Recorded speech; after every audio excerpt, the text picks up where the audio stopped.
Okay, part two.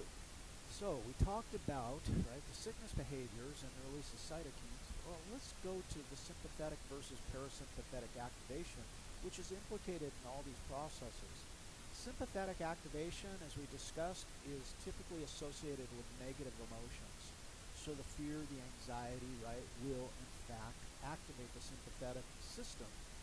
I've always remembered the sympathetic system is the one that takes pity on me and increases my ability to deal with problems. It jacks me up, right?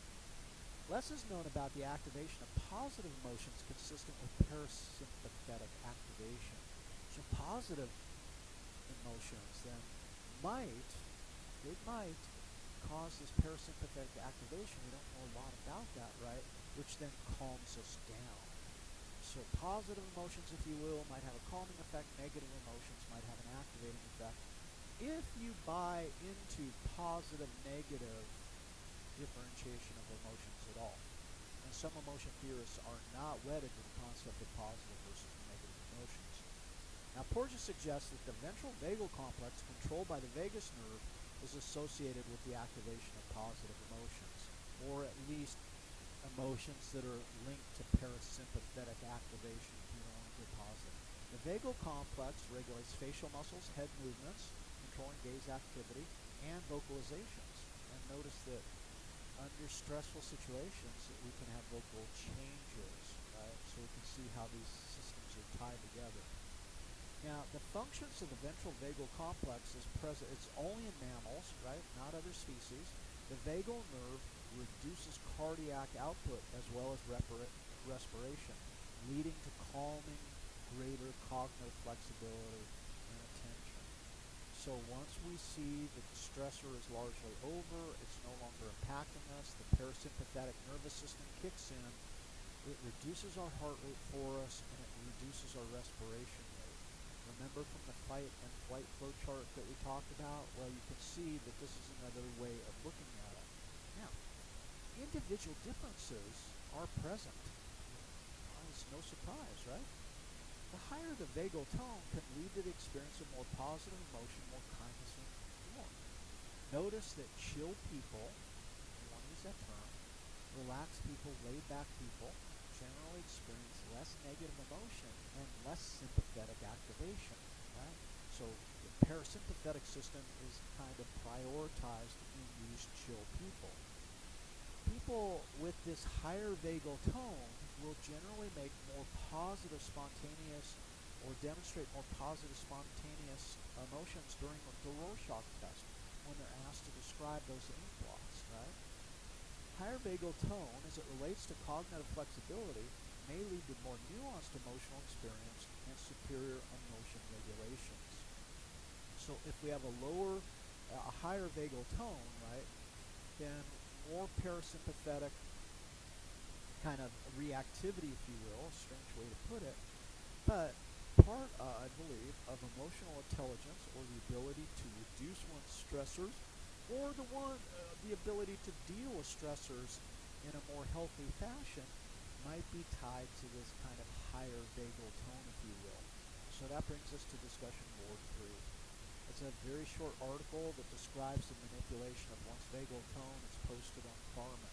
I want you to read it, please. I mean, it's short, right? And I picked it for that reason. I know that you got a tremendous amount of stress on you this semester, a tremendous amount of work. I'm not trying to jack up your sympathetic system. If anything, by the time we get to the end of this course, I'd like you to have more control over your vagal tone. And that's what this assignment is about. So during the week leading up to DD3, let us try a technique or two described in the article to manipulate our vagal tone. So read the article, pick a technique or two, and then experiment with them over the week coming to the discussion board 3. Right? So what I want to know then in discussion board 3 is, what technique did you try? What was the nature of the stressor to which you were responding? Did you notice an effect on, did you notice a difference on the effect of the stressor? What was the primary emotion associated with the stressor? So let's get clear on that. Let's get mindful of these mechanisms, right? Let's take ourselves and put ourselves out on the experimental table and observe ourselves, right? And what was the resultant emotion post-vagal technique? So once you use the vagal technique, what was the lead-in emotion connected to the stressor, and then as you exit the situation, your involvement with the stressor, what resultant emotion came post-vagal manipulation? Does that make sense? And if it doesn't make sense, what are you going to do? You're going to come to our meeting, right? You're going to come to office hours, and we're going to talk it out. So let us then kind of just wind this down. You got your assignment. Strong emotional connections allow people an opportunity to share complex emotions. And that is, maybe we like to use the term mixed feelings. And one of my favorite examples of mixed feelings is, that great term is a bittersweet moment, right? We're touched, but we're saddened at the same time. But there's many more complex emotions, if you will. We know that at least most of us will allow that emotions can occur simultaneously. Now, this can act as a buffer to uncertainty and anxiety. So when we have perceived social support, people listen to us and we can talk, right? We can share these features. And in that it buffers uncertainty and anxiety, it can be measured as lower baseline levels of cortisol by calming the HPA system. So we come full circle back to the HPA system. But what I'm really about is manipulating the vagal tone in this assignment, right? Consciously attempt to do this and see what your experience is. Because if you can do it successfully, if it really does work, imagine the payoff across your lifespan. Considering most of you are like 20, early 20s, something, right? You got a long road ahead of you. If you can begin to kind of limit the effects of stress, if you can begin to take control of your response to stress, there's a lot of gains to be realized over the length of your lifetime. Right? So consider it, try it out, report back how it works, right? And the social support, man. You know what it's like. You know what it's like to have someone who's on your side, someone who can make you feel better about yourself. Kyle and Cerebellum do. And let's hope the rest of us get the opportunity to try this out as well.